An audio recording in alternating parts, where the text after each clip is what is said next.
Welcome back to The Explainer. But today, my friends, we are entering a very special simulation. I'm your host, but for this session, you can go ahead and call me the Guildmaster. We're going to treat the official Cambridge AS and A-Level Math 9709 syllabus not just as some dusty textbook, but as a legendary open-world map. It's full of hidden treasures, complex dungeons, and high-tier loot in the form of maximum marks. So imagine right now that you're looking at a heads-up display.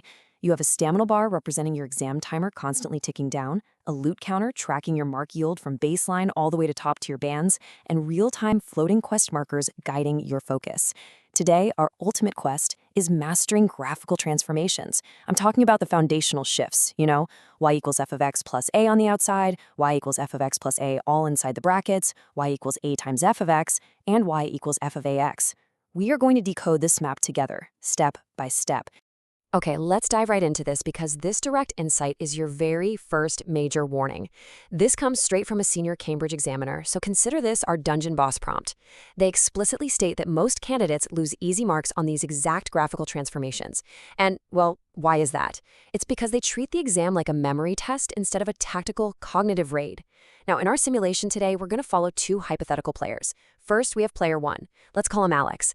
Alex is our over-encumbered warrior. He carries way too much inventory weight, he memorizes raw facts, formulas, and descriptive definitions by the hundreds, but he seriously lacks agility. He lacks that high-level analysis when a question throws a sudden twist.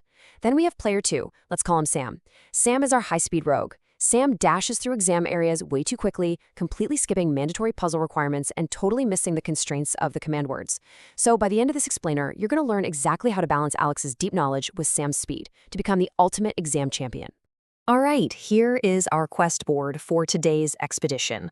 1. Transformation fundamentals. 2. Decoding the 4 shifts. 3. The method mark strategy. 4. Top 3 examiner warnings. And 5. Securing maximum marks. Sector 1, the transformation fundamentals. Let's get our bearings and look at the core principles. This structural breakdown is going to be your insider's guide to securing those top-tier bands. The absolute foundational principle you need to grasp right now is that Cambridge examiners are not looking for rote memorization. They're just not. They're looking for connected conceptual understanding. The official syllabus actually emphasizes that top-performing students exhibit knowledge that is directly transferable to completely unfamiliar contexts. Honestly, think of it like a game engine. The physics remain exactly the same whether you're playing in a desert level or an ice level. The graphical transformations of a simple quadratic curve follow the exact same mathematical physics as the transformations of a highly complex trigonometric function. If you're just memorizing what happens to a specific parabola, you're playing the game completely wrong. You have to understand the underlying engine. And that brings us to a critical roadblock on our map. Why do students find multi-stage analysis and method marks so hard? Ask yourself this. The reality is that examiners assess distinct cognitive domains. They're testing your knowledge and understanding, your application, and your critical analysis. When our warrior Alex faces a multi-stage question, he tries to apply brute force. He just drops his entire inventory of definitions onto the paper, hoping the examiner will sift through the loot and give him points. But the examiner's mark scheme is a highly specific combination lock. It requires you to decode the command word runes. For example, the rune for state requires a completely different tactical approach than the rune for evaluate or show that. If you misread these runes, you activate an immediate trap, completely draining your mark potential instantly, no matter how much math you actually know. Act 2. Decoding the 4 shifts. Let's break down the mechanics of the 4 key transformations. We're going to visually decode the specific graphical transformations required by the 9709 syllabus. Let's set up a co-opt cognitive raid debate between our two players, Alex and Sam, to see how these mathematical functions actually operate in the real world of the exam paper. Now, what's really interesting here is how the position of A fundamentally changes the mathematical cause and effect. On one side, we have y equals f of x, and then plus a on the outside. The addition happens outside the function. On the other side, we have y equals f of x plus a, with that plus a inside the brackets. The addition happens inside the function, directly to the input x. Let's listen in on our players.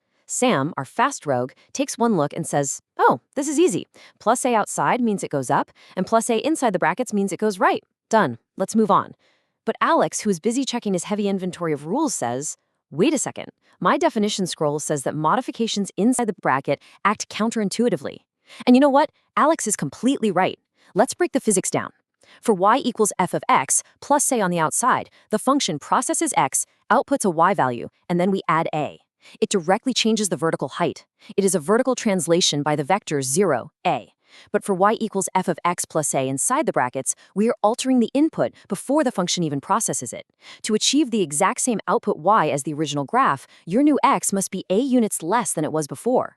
Therefore, the entire graph actually shifts to the left by a units. It's a horizontal translation by the vector negative a, 0. Sam almost triggered a massive trap by rushing the logic there. The position of the operation dictates the entire dimension of the shift. Let's move on to the next set of runes. Compare y equals a times f of x against y equals f of a times x. Again, outside versus inside. Multiplying the whole function by a on the outside, like a times f of x, multiplies every y coordinate by a. This is a vertical stretch with a scale factor of a. The x-axis remains completely invariant. It doesn't move at all. But look at y equals f of ax. The multiplication happens inside, and this is where the Cambridge syllabus gets really ruthless. Just like the horizontal translation, the horizontal stretch is totally counterintuitive. Because the input x is multiplied by a before the function sees it, the new x only needs to be 1 over a of its original size to achieve the same functional output. Our warrior Alex tries to write a massive, sprawling paragraph explaining this entire concept, but our rogue Sam just points at the stamina bar. We have 3 minutes left, Alex. And Sam's right to be worried about time. The concise, top-band answer you actually need is simply a horizontal stretch parallel to the x-axis with a scale factor of 1 over a, with the y-axis invariant. You absolutely must identify the similarities and differences using comparative connectives when evaluating these approaches. Inside the bracket affects horizontal movement and is mathematically inverted in its geometric result. Outside the bracket affects vertical movement directly. Act 3, the method-marked strategy. It's all about prioritizing the process over just the final arithmetic. Okay, we've decoded the shifts. Now we enter our mid-quest mana recharge. We're shifting our focus to the actual exam technique, treating the math as a procedural framework that awards marks for the process itself. But, quest pause. Before we unlock this top-band paragraph layout to help you conquer your next Cambridge exam, you need to make sure your Guild feed is perfectly optimized. Take a second right now to hit that subscribe button to Ace the Exams at AC Exams and enable all notifications so you never miss our weekly strategic map drops. Whether you're traversing IGCSE, O-levels, or AS and A-level territory, you absolutely need this tactical advantage. Just imagine a sleek notification bell ringing right now with a crisp level-up sound effect. All right, mana recharged? Perfect. Let's get back into the dungeon. The crucial point here is securing method marks through a clear 5-step progression. The syllabus explicitly states that practical application develops professional skills. So, this is the standardized sequence you must follow. Step 1. Identify key elements. Which transformation is actually being asked for? Step 2. Apply relevant principles. Is the operation happening inside or outside the bracket? Step 3. Execute with clear working. Now this is where Alex and Sam usually face a total quest failure. Imagine they're mid-equation, and suddenly their evidence link drops. The examiner cannot see how they got from the original function to the final sketched curve. In Cambridge exams, M marks are method marks. They are awarded for demonstrating a valid process, even if your final arithmetic is slightly flawed. If you don't write down your intermediate algebraic steps, your stamina bar essentially drains to 0. Step 4. Verify results.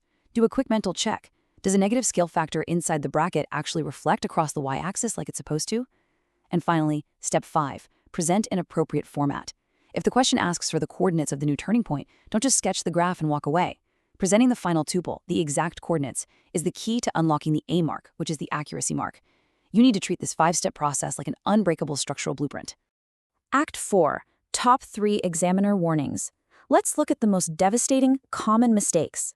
For this part, we're handing control over to you for an interactive viewer raid world. We're going to introduce specific data pulled directly from the principal examiner reports. These are basically the post-battle analytics from thousands of students who fought this exact exam dungeon before you. We're turning this explainer into a literal cheat sheet of the most devastating pitfalls to avoid. So prepare your visual radar sweep. This brilliantly illustrates exactly why our methodology matters so much. Here are the top 3 mistakes. Number 1. Confusing cause and effect. This happens precisely when students mix up the vertical and horizontal operations we just decoded. They see an A and they just blindly shift a graph without verifying if it's the domain or the range being affected. Let's play a quick game of Spot the Defective Item. Imagine a medium-tier student response paragraph that reads, "The function y equals 3 times f of x means the graph is shifted upwards by 3 units." Boom, the mark drops instantly. Why? Because multiplying by 3 is a stretch, not a translation. They confuse the cause, which is multiplication versus addition, with the effect, which is a stretch versus a shift. Number 2, forgetting to check format. The question specifically asks for vector notation, but the student writes it out in text. The loot is lost. Number 3, answers not specific to context. If the original curve models a real physical path, your transformation must respect the physical constraints of that model. And that brings us to a massive examiner alert. The principal examiner reports reveal that candidates consistently confuse key terminology. When you are writing out your answers, especially if it's a multi-stage proof or a question asking you to describe fully the single transformation, you have to be rigorous. If you use the word move, the examiner literally cringes. The correct terminology is translation.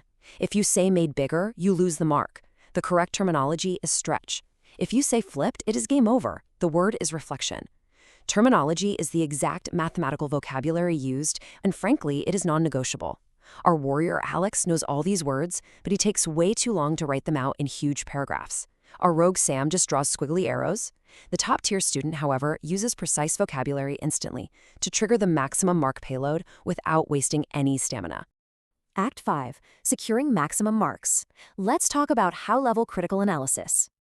So, we've navigated the traps, we've decoded the map, and we have survived the raid. Now we finally hit the victory screen. But we need to focus on how higher-order assessment objectives demand that you go far beyond basic application. The Cambridge architecture scales from basic recall right up to high-tier critical evaluation. You can't just survive this dungeon, you have to conquer it with style to get that A-star. Top-scoring candidates demonstrate evaluative thinking. They question assumptions constantly. When they see a combined transformation like y equals 2 times f of x minus 3, they don't just guess the order. They consider different perspectives. Does the stretch happen before the translation or after? They justify their decisions with evidence, knowing that the standard order of operations, BODMS or PEMDAS, applies to function transformations too. First, you handle the function arguments inside the brackets. Then you handle multiplications and then additions. They build a solid framework that moves seamlessly from descriptive, okay, this is a stretch, to analytical, this stretch has a scale factor of 2, to evaluative. Therefore, the original maximum point at 1,5 now lies at 1,7. They link their evidence flawlessly every single time. Now, before we conclude our expedition today, I want to share a really critical memory hack derived from top subject specialists. Use a visual story method to encode these graphical transformations. Do not let your brain become over-encumbered like Alex. Create a narrative. Imagine the X inside the bracket is locked in a room. Anything that happens in that room happens inversely to X before it can ever escape into the function. It's basically a mirror world. If it says +2, it moves left 2. If it says times 3, it actually shrinks by a third. Meanwhile, everything outside the bracket is out in the real world acting normally and directly on the vertical y-axis. Creating these vivid visual narrative hooks helps encode these abstract dry formulas into practical, highly transferable knowledge. It ensures that your stamina bar stays full during the exam, because you aren't burning energy trying to recall raw, disconnected data. You're simply remembering a logical, easy-to-follow story. As our open-world simulation finally comes to an end, I want to leave you with this final, provocative question. Are you just memorizing formulas, or are you actively applying a structured step-by-step methodology to prove your conceptual understanding to the examiner? Remember our 3 universal rules from today's session. Number 1, the pre-quest question scan to decode the runes. Number 2, the stamina pacing matrix to allocate your time effectively using the method mark strategy. And number 3, the post-quest review checklist to verify your formatting and your terminology. Your final objective is this. Subscribe to Ace the Exams at Ace the Exams, click that notification bell for our weekly Level Up masterclasses, and drop a comment down below right now sharing exactly which Cambridge subject and level, whether that's IGCSE, O, AS, or A-level, you are preparing to conquer next. The map is entirely in your hands now, Guild members. Now, go out there and secure that maximum loot. I'll see you in the next explainer.